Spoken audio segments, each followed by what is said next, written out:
2 दिवसीय दौरे पर गोरखपुर पहुंचे सीएम योगी आदित्यनाथ। बीजेपी पदाधिकारियों के साथ की बैठक। सांसद खेल स्पर्धा में शामिल हुए सीएम।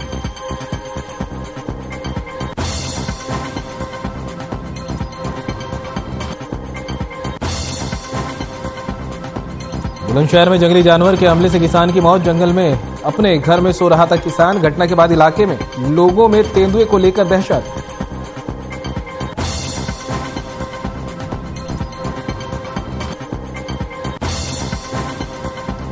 और बुलंदशहर में पति ने की पत्नी की हत्या। घरेलू कलह की वजह से वारदात को दिया अंजाम। पति ने थाने में किया आत्मसमर्पण।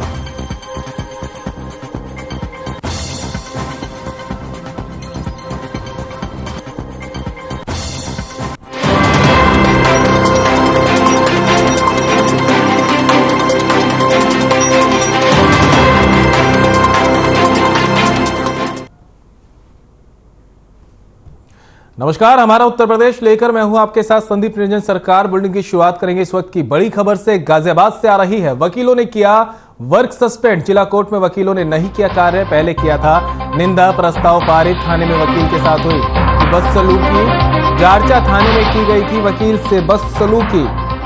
वकील के साथ मारपीट से वकीलों में आक्रोश और उसी को लेकर अब वकीलों ने 1 दिन का वर्क सस्पेंड किया है। जिला कोर्ट में वकीलों ने 1 दिन कार्य नहीं किया। गाजियाबाद से इस वक्त की बड़ी खबर आपको बता रहे हैं। जारचा थाने में वकील को बंद कर बदसलूकी की गई थी, मारपीट भी की गई और मारपीट का विरोध अब वकीलों ने किया है और आक्रोशित वकीलों ने 1 दिन का वर्क सस्पेंड किया।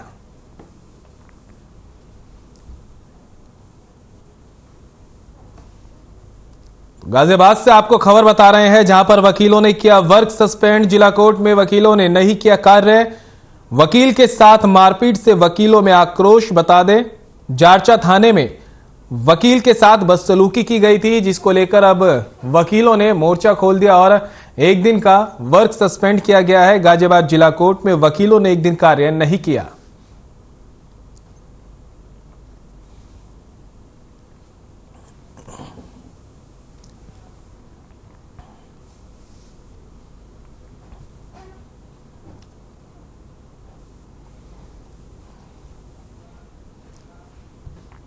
फतेहपुर के थाना हुसैनगंज के ग्राम सैनपुर में परंपरागत मेला से लौट रही 2 युवतियों के साथ रास्ते में 6 युवकों ने दुष्कर्म किया। पुलिस ने सभी को चिन्हित कर हिरासत में ले लिया है। थाना हुसैनगंज में पॉक्सो एक्ट के तहत मामला दर्ज किया गया। पुलिस अधीक्षक राजेश कुमार सिंह ने बताया कि नियमानुसार कार्रवाई प्रक्रिया जारी है। थाना हुसैनगंज में सैनपुर में मेला देख करके और लौट रही 2 बालिकाओं के साथ 6 व्यक्तियों द्वारा दुष्कर्म की घटना की गई है। सभी को चिन्हित कर लिया गया है। उसके बाद उन्हें हिरासत में ले लिया गया है। अभियोग पंजीकृत किया जा रहा है। कठोर विधिक कार्रवाई की जा रही है। बुलंदशहर से हर्ष फायरिंग का मामला सामने आया है। हर्ष फायरिंग का वीडियो अब सोशल मीडिया पर भी तेजी से वायरल हो रहा है। बताया जा रहा है कि ये वीडियो बुलंदशहर के थाना ककौड़ क्षेत्र के गांव दस्तूरा का है और जो फायरिंग कर रहा है वो दस्तूरा गांव के प्रधान का भाई है। अब वीडियो सामने आने के बाद पुलिस आगे की जांच में जुट गई है। ये तस्वीरें देख सकते हैं आप, बुलंदशहर की तस्वीरें आपको दिखा रहे हैं, जहां पर हवाई फायरिंग का मामला जो है सामने आया है और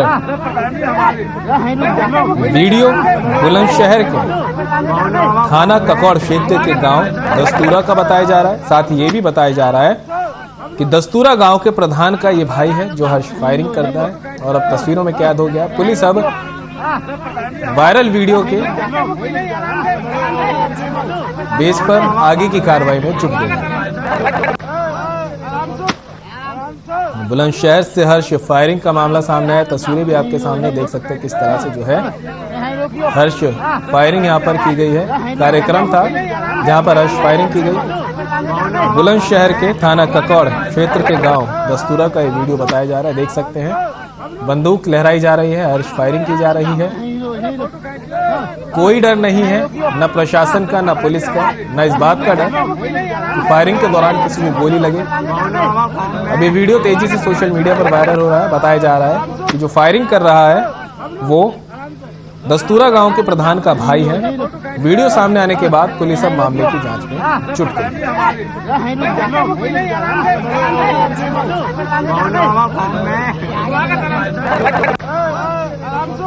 बुलंदशहर की तस्वीरें आपके सामने है। हर्ष फायरिंग का मामला, ये आपको तस्वीरें दिखा रहे हैं, अंदाजा लगा सकते हैं कि किस तरह से लोग बेखौफ हो चुके हैं और रोक के बावजूद भी यहाँ पर हर्ष फायरिंग की जा रही है। बुलंदशहर के थाना ककौड़ क्षेत्र के दस्तूरा गांव की तस्वीरें हैं और बताया जा रहा है फायरिंग करने वाला कोई और नहीं बल्कि दस्तूरा गांव के प्रधान का ही भाई है। पुलिस हालांकि इस मामले में आगे जुट गई है और सवाल ये बना हुआ है कि अगर वाकई में ये ग्राम प्रधान का भाई है तो क्या सत्ता की हना किस तरह चढ़ती है कि किसी को कुछ नहीं समझा जाता और अपना दबदबा दिखाने के लिए इस तरह हवाई फायरिंग भी कर दी जाती है।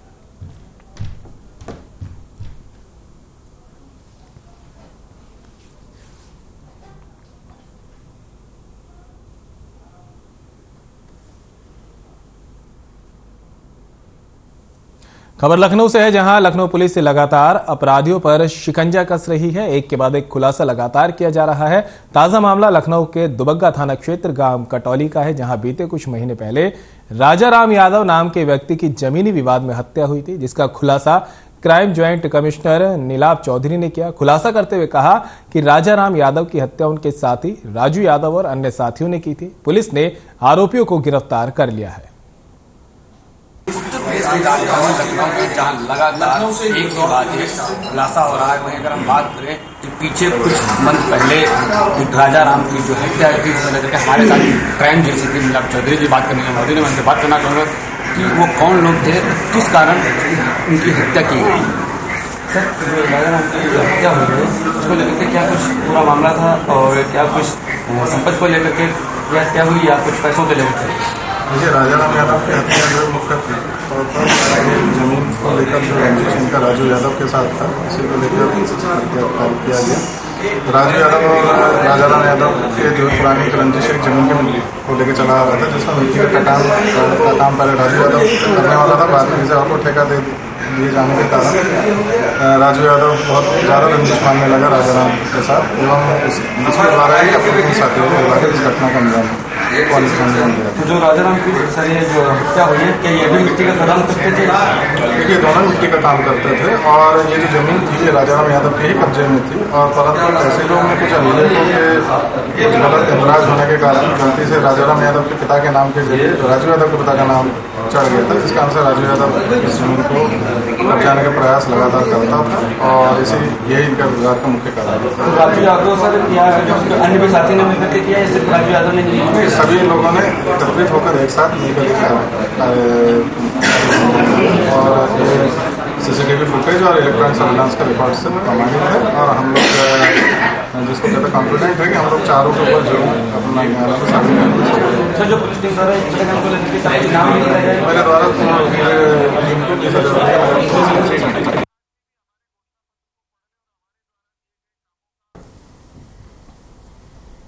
बदायूं जनपद के दातागंज के समरेर में अतिक्रमण के खिलाफ बुलडोजर चलाया गया। इस दौरान समरेर में दुकानदारों के टीन शेड तोड़े गए। अतिक्रमण में उप जिलाधिकारी दातागंज धर्मेंद्र कुमार सिंह और कोतवाली प्रभारी सहित तमाम पुलिस बल मौजूद रहा। एक सप्ताह पहले अतिक्रमण हटाने के नोटिस दिए गए थे, लेकिन किसी दुकानदार ने अतिक्रमण नहीं हटाया था।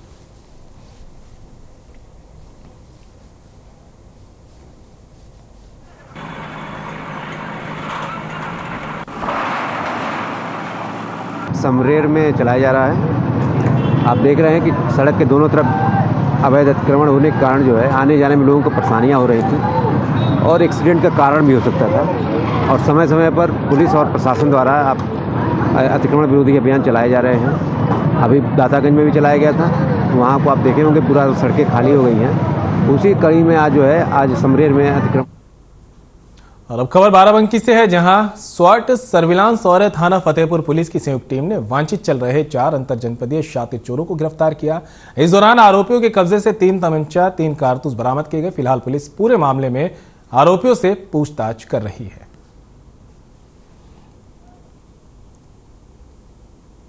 एक ऐसा गैंग गिरफ्तार किया है जो शटर उठा करके और वहां दुकानों में चोरी की कई घटनाएं घटित हुई थी।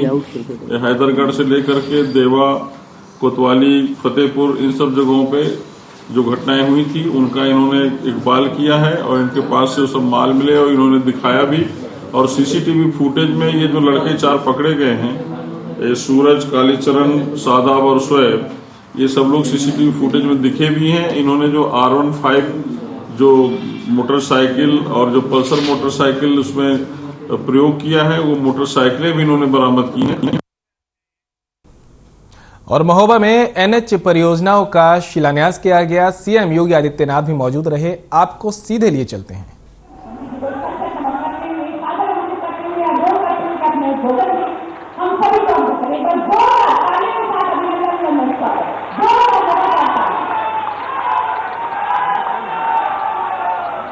भारत माता की, भारत माता की, भारत माता की, वंदे वंदे वंदे। बुंदेलखंड की 9 प्रमुख योजनाओं के लोकार्पण और शिलान्यास कार्यक्रम के लिए वीरभूमि महोबा में उपस्थित भारत सरकार के सड़क परिवहन राजमार्ग मंत्रालय के माननीय मंत्री आदरणीय श्री नितिन गडकरी जी, उत्तर प्रदेश सरकार में मेरे सहयोगी मंत्री श्री रामकेश निषाद जी, लोकप्रिय सांसद कुंवर पुष्पेंद्र चंदेल जी, माननीय सांसद झांसी श्रीनिवास शर्मा जी, माननीय सांसद बांदा चित्रकूट श्री R.K. सचिन पटेल जी, विधान परिषद के माननीय सदस्य श्री जितेंद्र सिंह सेंगर जी, माननीय विधायक श्री विभूषण राजपूत जी, राकेश कुमार गोस्वामी जी, बाबूलाल तिवारी जी, श्री प्रकाश द्विवेदी जी, श्री रवि शर्मा जी, श्रीमती ओममणि वर्मा जी, आपके इस कार्यक्रम में NHAI के सभी अधिकारीगण,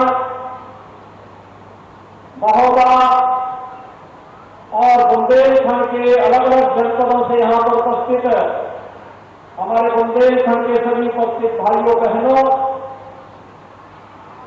वीरभूमि बुंदेलखंड में मैं भारत सरकार के लोकप्रिय और यशस्वी मंत्री, जिन्होंने देश के इंफ्रास्ट्रक्चर कार्य में प्रधानमंत्री जी के विजन के अनुरूप एक नई पहचान दी है, आदरणीय नितिन गडकरी जी का आप सबकी ओर से, प्रदेश की जनता जनार्दन की ओर से हृदय से स्वागत करता हूं और अभिनंदन करता हूं।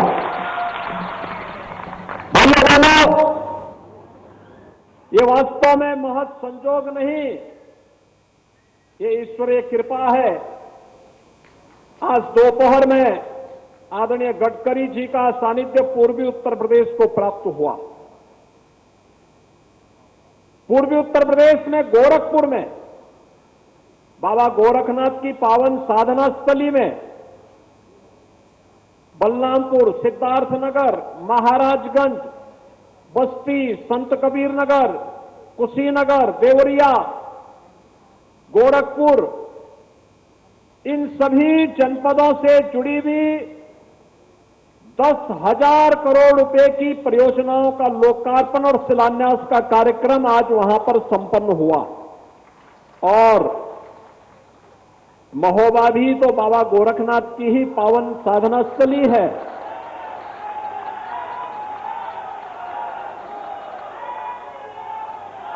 वीर आला और उदल की भूमि है और मुझे बताया गया कि गोरखगिरी में अब तो पर्यटकों की संख्या पहले की तुलना में 3 गुना से अधिक बढ़ चुकी है, और जब रोपवे बन जाएगा तो ये और आगे बढ़ जाएगा।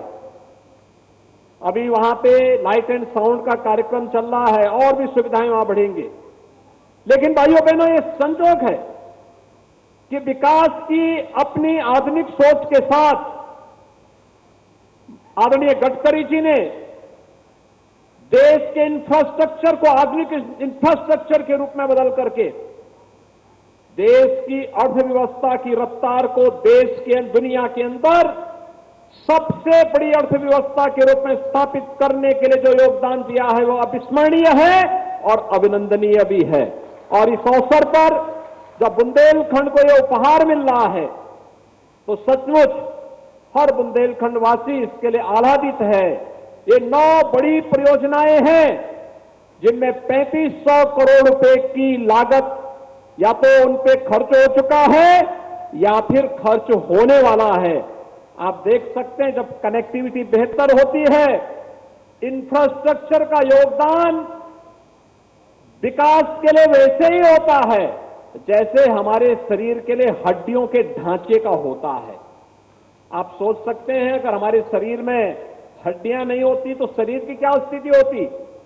वह स्थिति विकास के लिए होती है, और विकास को द्रुत गति से आगे बढ़ाने के लिए इंफ्रास्ट्रक्चर जिस बड़ी भूमिका के साथ आगे बढ़ रहा है वह अभिनंदनीय है। आज हमारा बुंदेलखंड बहुत आगे बढ़ चुका है। आदरणीय प्रधानमंत्री जी के विकास के विजन को जमीनी धरातल पर उतारने के लिए जो कार्य हुआ है, भाइयों बहनों, हम सब जानते हैं बुंदेलखंड एक्सप्रेसवे पूरे बुंदेलखंड की एक लाइफलाइन बन चुकी है। बुंदेलखंड में हर घर नल की योजना आज साकार रूप ले रही है। बुंदेलखंड में डिफेंस कॉरिडोर एक नए सिरे से दुश्मन को दहलाने के लिए अपने आप को तैयार कर रहा है। और यही नहीं, अभी तो इस बार के उत्तर प्रदेश शासन के बजट में भी हमने बहुत कुछ दिया है। झांसी के लिए एक औद्योगिक डेवलपमेंट अथॉरिटी के निर्माण के लिए 6000 करोड़ रुपए की व्यवस्था हमने केवल झांसी के लिए की है। बुंदेलखंड एक्सप्रेस हाईवे को झांसी तक ले जाने की भी तैयारी कर ली है, उसके लिए भी पैसे की व्यवस्था की है। और बुंदेलखंड एक्सप्रेसवे को चित्रकूट तक पहुंचाने का काम भी हम लोग करने जा रहे हैं, और बांदा से चित्रकूट के बीच में भी हम लोग एक नए औद्योगिक डेवलपमेंट अथॉरिटी के निर्माण की कार्रवाई को आगे बढ़ाने जा रहे हैं। बुंदेलखंड एक्सप्रेस हाईवे पर 2 नए औद्योगिक क्लस्टर विकसित करने के लिए भी धनराशि की व्यवस्था हम लोगों ने की है। इसका मतलब अब हमारे बुंदेलखंड के युवाओं को नौकरी और रोजगार के लिए बुंदेलखंड के बाहर नहीं जाना पड़ेगा। बुंदेलखंड में जो उद्योग लगेंगे, दुनिया नौकरी करने के लिए बुंदेलखंड में आएगी, और बुंदेलखंड के नौजवानों को तो खैर यहां पर नौकरी और रोजगार मिलेगा ही मिलेगा। उस रोजगार और नौकरी की संभावनाओं को आगे बढ़ाने के लिए ही ये इंफ्रास्ट्रक्चर लेकर के आज आदरणीय गडकरी जी आपके बीच में आए हैं। भाइयों बहनों, हमें विकास को हमेशा प्राथमिकता देनी चाहिए। जो लोग विभाजन की राजनीति करते हैं वे लोग सचमुच देश के विकास को बाधित करते हैं, युवाओं के सपने को दूषित करते हैं, अन्नदाता किसानों के उत्थान में बाधक बनते हैं, माताओं और बहनों के विकास को अवरुद्ध करते हैं। हमें इस प्रकार की नकारात्मक सोच को दरकिनार करते हुए विकास की सकारात्मक सोच के साथ आगे बढ़ना है। और आज इसके लिए बुंदेलखंड को 3500 करोड़ रुपए की 9 परियोजनाओं की सौगात देने के लिए आदरणीय गडकरी जी का यहां आगमन हुआ है। अभी पिछले दिनों आदरणीय गडकरी जी ओरछा में भी आए थे। ये पहली बार हुआ है जब कोई केंद्रीय मंत्री 1 महीने के दौरान 2 बार बुंदेलखंड का दौरा कर रहा हो, और ये गडकरी जी ने साबित कर दिया है। उत्तर प्रदेश को दृष्टि अगर आप देखेंगे तो गडकरी जी का एक महीने के अंदर चौथा दौरा है। इस चौथे दौरे के कारण आज उनका मैं एक बार फिर से बुंदेलखंड की धरती पर स्वागत करता हूं। ओरछा के कार्यक्रम में मुझे भी शामिल होना था, लेकिन उस समय बाबूलाल तिवारी जी हमारे एमएलसी का चुनाव लड़ रहे थे। इनके चुनाव के आचार संहिता के नाते बुंदेलखंड में आचार संहिता लागू थी, हम लोग उस समय उसमें कार्यक्रम में शामिल नहीं हो पाए। मैं आभारी हूं आदरणीय गडकरी जी का कि उन्होंने कहा कि नहीं, यूपी के बुंदेलखंड के लिए अलग से कार्यक्रम देंगे और उसके लिए महोबा को चुना। वीरभूमि में आज विकास एक नई रफ्तार के साथ आगे बढ़ रहा है। यहां पर तमाम कार्यक्रम अर्जुन सहायक परियोजना के साथ साथ तमाम अन्य सिंचाई की बड़ी बड़ी परियोजनाएं आज कार्य रूप ली हैं और खासतौर पर इन योजनाओं में जहां पर आज वे तमाम योजनाएं यहां के लोगों की भावनाओं के अनुरूप यहां पर सिंचाई के लिए भी और पेयजल के लिए भी उत्तम व्यवस्था देने जा रहे हैं।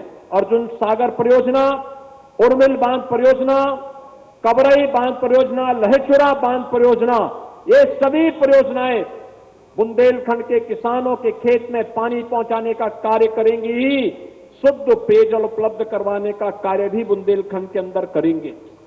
और ग्लोबल इन्वेस्टर समिट ने तो अकेले बुंदेलखंड के लिए 4,30,000 करोड़ रुपए के एमओयू अकेले बुंदेलखंड के लिए हुए हैं, बुंदेलखंड में निवेश के लिए। और महोबा में अकेले महोबा के लिए 24,000 करोड़ रुपए के निवेश के प्रस्ताव प्राप्त हुए हैं। कोई सोचता था बुंदेलखंड में निवेश होगा, लेकिन भाइयों बहनों, ये इंफ्रास्ट्रक्चर और बेहतर कानून व्यवस्था की स्थिति आज आपको विकास की एक नई ऊंचाई की ओर पहुंचा रहा है। मैं इस अवसर पर आप सबकी ओर से, पूरे प्रदेशवासियों की ओर से आदरणीय गडकरी जी का हृदय से स्वागत और अभिनंदन करते हुए अपनी वाणी को यहीं पर विराम देता हूं। धन्यवाद। जय हिंद। बहुत बहुत धन्यवाद।